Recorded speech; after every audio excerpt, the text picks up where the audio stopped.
Designing a room can quickly go from exciting opportunity to 47 tabs opened and hours wasted while feeling more lost than before, maybe inducing a full-on crisis. There are so many decisions to be made in a room design, and it can be just so much pressure to make the right ones. I find that the best way to stop myself from going into complete overwhelm is to have a plan for each step in the process and not allowing myself to get 5 steps ahead of myself. So we are currently sitting in my partially finished bedroom, and the full reveal is coming soon. But today I want to walk you through the steps that I take to design any space, and armed with this plan, I know that you'll be able to take on any room design without any Pinterest spirals or mild panics. Because let's be honest, my husband has other things he would rather be doing than saving me from another fabric sample picking crisis, and I'm sure yours does too. Step number 1 for room design: determine the practical uses and therefore furniture needs of a space. And then the fun bit: make a draft furniture/decor buying list. So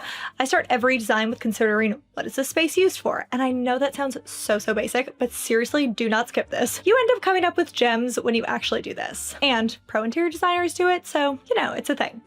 It is a very proper thing to do a needs analysis of the room. So for a bedroom design, of course, you're probably going to want a bed to sleep in. But what about, do you come home from a trip and you have nowhere convenient to unpack your luggage? A bench or a large trunk-style laundry basket like this one can double as a place to open and unpack luggage. And then assess, do all of your clothes fit in this current storage space that you have? My 27,000 dresses were not fitting into the built-in cupboards and armoire that we have, so I also added a hanging rack to my list of must-buy items. So here was a list of what I determined I wanted and needed for this room specifically. I also included decor in here too, pillows and a bedspread to enhance the look of an otherwise very boring white bed. I put in some ideas for wall decor and mirrors, those sorts of things. And step number 2, think about how you want to feel in the space and pick 3 words to guide the design. I did a review of Joanna Gaines's masterclass, and this was one of her most repeated tips. So for this room, I picked the words serene and elevated and timeless. And having these 3 words helps so much. When you're considering one carpet over another carpet or one pillow over another pillow, you can ask yourself, okay, does this item which I'm considering fit the feeling that I want this room to give off? And if you want more of Joanna's tips, by the way, I will link that entire video for you with a review of her interior design masterclass below. Step number 3, make a mood board to visually anchor the design that you're looking for. Words are one thing, and yes, they help and they're a good guide, but trying to communicate or remind yourself of something like a visual design with just words can be a little tricky. So that's where a mood board comes in. And then when you're shopping, these mood boards are beyond helpful. Before I mood boarded rooms, I would go shopping and think, yeah, that item kind of fits, I think. But then when I would actually go to take all those items and put the room together, the room just didn't fit my vision. And I find when I'm shopping, starting with an exact idea of the type and year, rough period of antique side table that I want, or the color scheme of the pillows, it helps keep me on track and putting together a design which really resembles what I actually envisioned, instead of ending up with a lot of bad purchases which get me only halfway to the look that I wanted. So here's the mood board that I made for this room. You will notice dark wood antique furniture, some bold deep colors, a really striking deep blue velvet sofa, dark green on the plate and the ribbon, alongside some delicate light fixtures, light sage green colored olive branches in a bold black vase, but with more calming greens and blues in the pin images that say have the fabric samples, or even pulled an image of business card designs, which kind of just generally fit the color scheme that I loved. And to get a bit more of that serene feeling, I incorporated impressionist and watercolor paintings and embroidery in the headboard. A mistake that I made in a previous bedroom was to not have a mood board and also not have a variety of feelings within the colors and the items that I picked. It felt like when I put the room together, everything felt like baby blue on baby blue on baby blue, and it was light and airy on light and airy on light and airy. And so I purposely wanted to elevate and mature this room design with darker wood elements and a few bolder colors for contrast, while also still incorporating those serene vibes. Step number 4, find your color inspiration and pick your 60-30-10 colors. Now what is that? It is a color harmony concept which says that your space will feel the most visually pleasing when you don't just have one dominant color all over an entire space, or colors equally competing for attention, but instead you want to cover 60% of the room in one color, 30% in another 1 or 2 colors, and 10% in an accent color. So this room, I went for a blue-green mixture as my 60%, beige, which was already available and there in the trim as the 30, and then 10% as some sort of hints of pinks and raspberries. All the items that are pink and raspberry have not come in yet, but it will be here soon. Knowing roughly what percentage of items should be different colors stopped me from picking all blue or all green everything, and then the room design overall just falling flat with a very safe yet boring color choice in the end. Step number 5, make a floor plan and play around with furniture placement. This is so much easier to do online than actually buying items and then just starting to like push them around your room and hope that they fit. And doing this before you buy anything will help you also realize what you actually have space for, and actually because of that, it might change your draft shopping list that you have from step number 1. Maybe you realize that actually you have more space than you expected, or actually you could add another chair or makeup table or a full-length mirror in the space. It was previously done by just like cutting out little bits of paper which were measured to sort of like a relative size of say a bed or a chair or an armoire, and then moving them around on a larger piece of paper which again had the relative room dimensions on it. Now you can also do this in something like Canva if you want to do it online without pieces of paper, or my choice, I did it properly inside of SketchUp, which is a software that allows you to not only plan a 2D floor plan, but actually a full 3D room layout and design. I stupidly accidentally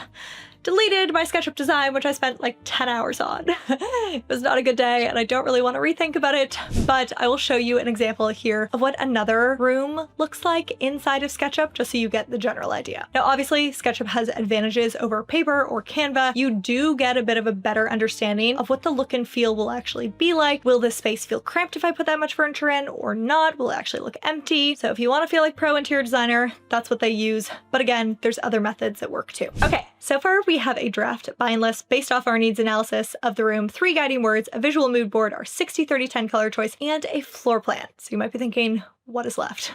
Still 5 steps actually. Step number 6 is all about budget. Unless your budget is unlimited, in which case I am thrilled for you. But if it's not, you'll probably have a rough idea of what you don't want to go over when you're doing up this room. So I like to divide my buying list into 2 categories, the saving category and the splurging category. And maybe you really value a top of the line antique dressing table, or you've been eyeing a light fixture around which you're actually planning to design the entire room. And if that's the case, then perfect, those items go in the splurge list. For me, it's always the fabrics, tablecloth, upholstery, curtains, those sorts of things. That's where I have some high-end taste, unfortunately, and I'm just not willing to compromise on. But for me, where I get the mattress from, for example, doesn't really make a massive difference to me as long as I have a gorgeous custom upholstered fabric headboard. So take your list, decide what you want to be spendy with and where you'll be a little bit more saving. And then from here, I give each item a rough cost estimate. I do some browsing online to see, for example, how much, if I want to get a custom bed valance, is that going to cost me, ballpark wise?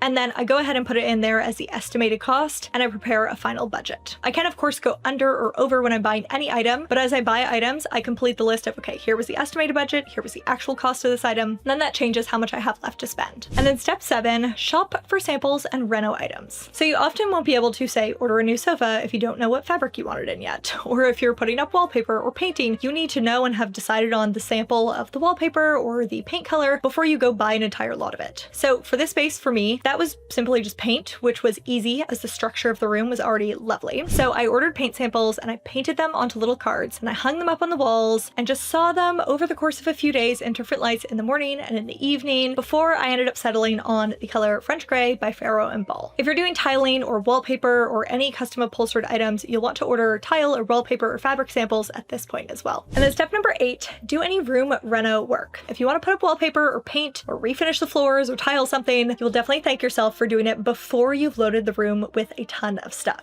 So that's why this step comes before the entire shopping step. Granted, this sometimes does get messy and the lines get a little bit blurred between this step and the next step, in which case, for example, I just couldn't help myself. I found some really gorgeous pieces on Facebook Marketplace, and that's the kind of thing where you buy it then or you buy it never. And so I did actually purchase a few side tables before I had actually gone ahead and painted the room. So I just left them down in our storage room in the basement until after I had mostly finished the sort of like renovation work of the room. And then step 9, the bit that always everyone jumps to right away, but actually shouldn't, and that is shopping. Now, with a very clear shopping list and budget, it is so much easier to go out shopping because you're actually not just looking for anything in that case, but something quite specific, which actually honestly makes shopping easier and more efficient. I also, in my shopping list, have a maximum dimensions. So I've measured cleared out the entire space beforehand. For example, in our sort of like reading nook, I already had the chair which was going to go there, which meant that I had limited space available for a table beside it. And so I had to ensure that whatever I purchased for that area was smaller than a certain size. And so I knew the dimensions from my fancy floor plan SketchUp design. And speaking of dimensions, by the way,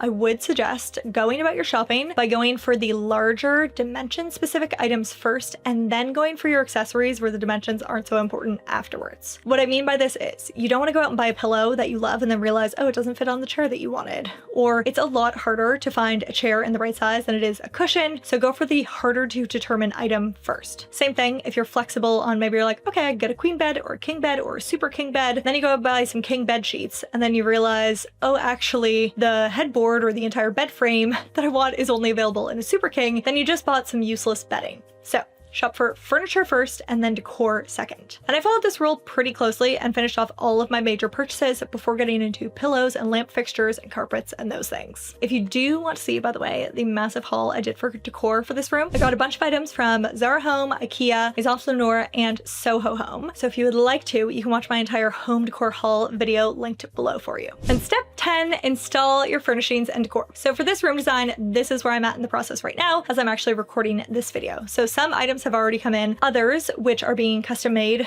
they take between 6 to 8 weeks to be made before actually then also time to ship them and everything. So I expect that they'll be here in the next month or two, which is when I can do the full room reveal for you. But for this room, I'm currently waiting on a custom tablecloth for this table, which sits beside me here. You can't see it. An upholstered chair, a couple of custom cushions, and a custom bed skirt as well. And I admittedly need to still pick out and shop for wall decor. I kind of did leave the step 7 of shopping half finished, and I haven't actually finished the wall art aspect yet. I personally always find the hardest thing of a room is wall decor. So if you have favorite resources or websites for wall decor, please do comment below. I am very appreciative of your tips on where I can find something creative and a bit unusual to put up on the walls. And as you know, I am this close to finishing this room. So if you'd like to see the makeover in all of its glory, do subscribe to the channel. It costs you nothing but a click. And also here brings really good karma your way too. So it's rather worth doing. But if you can't wait one more moment and want to see exactly how I picked out the decor pieces, which are going to take this room from very boring and very bland to thoroughly designed, then you can watch the haul video next as I share what I picked up and why to polish off this space.